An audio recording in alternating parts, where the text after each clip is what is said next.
Alright, so teachers, madami sa atin na nag-PM kung ano daw po ba yung ating mga available na classroom observation tools. So ngayon po ang ating video is papakita natin kung ano ang mga available natin na mga files for COT.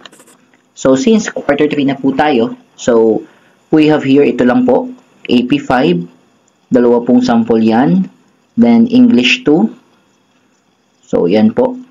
Then we have also English 5, Filipino 5, Grade 5 Math, and of course Science 6. So pag binuksan po natin yan, so for example, ito po na Science, so meron na po tayo nakareading PowerPoint, visual aids, then yung atin pong lesson plan. Okay, so may dalawa po tayo dito kasi if ever you are a highly proficient teachers or master teacher, pwede po yan, or ito naman natin na lesson plan for proficient teachers. So, buksan po natin just for sample. So, ito po yan. Ayan. So, ito yung ating sample ng ating COT lesson plan or ang ating classroom observation. So, tapos na po natin ito ipakita. Actually, nakakuha po tayo nito as a highly proficient teacher ng perfect score of 8. So, kayo din po, I know that you can also do this. So, sa textbook pala, ito ay page 138 to 140.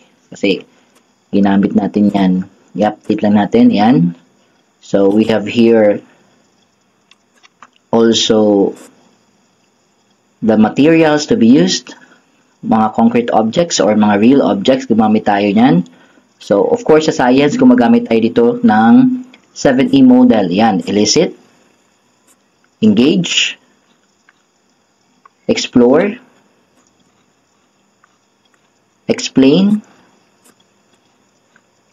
elaborate, then evaluate, and lastly, extend. So kung makikita po niyo dito, we have also here already annotations. Ito po ay updated na po ngayong school year 2023 to 2024. So yan. So, if you want to message me, of course, if you have questions, since pinakita na natin, para at least meron na po kayong idea, you can always message me sa ating messenger account. Ilalagay ko po yung link or description. So, ito po yung ating sample na mga annotations.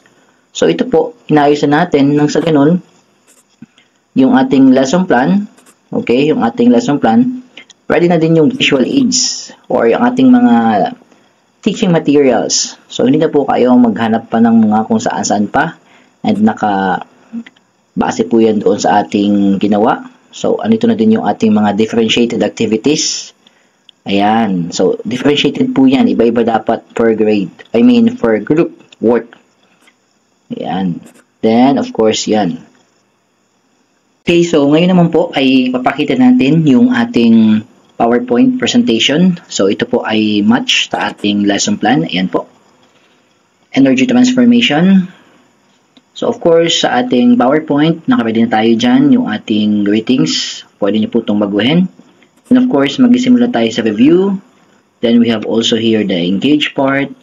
Yung trivia natin. Ito po, teachers, yung integration natin, yung context clues. Then, yan po. Yan. Then, ito naman, dapat marunong tayong mag-hold ng kanilang enthusiasm, yung kanilang interest. Once na-hold na natin by means of our motivation, then, to connect the springboard to our lesson, we should know how to ask them what could be the lesson. Yan, maganda po yan na makuha natin. Makapag-elicit lang tayo ng mga isa-dalawa ng mga estudyante na makapagbibigay, then, okay na po yan. Then, of course, present the objective, the rules, hindi yan pwede mawala, the activities, then meron na po tayo ditong rubric as an indicator, guide questions for each group, the presentation of outputs, then yung elaborate natin. Then, ito pa teachers, one of the strategies that we can use here is by using Kahoot. Ito po ay napaka-engaging. One way of checking how they applied, how they will use their learned skills for the day. Ito pong Kahoot ang napakagandang gamitin. Then, of course, relating to our real life situation. Then of course, ito na yung evaluate. Hanggang sa makarating tayo sa assignment. Yan.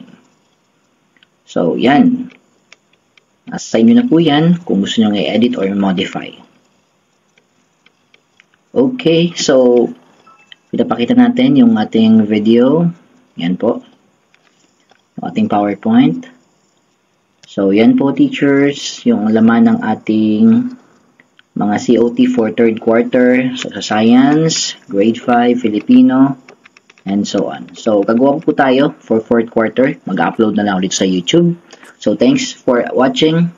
And if you want to message me again, check the description po if you have questions or comments. God bless.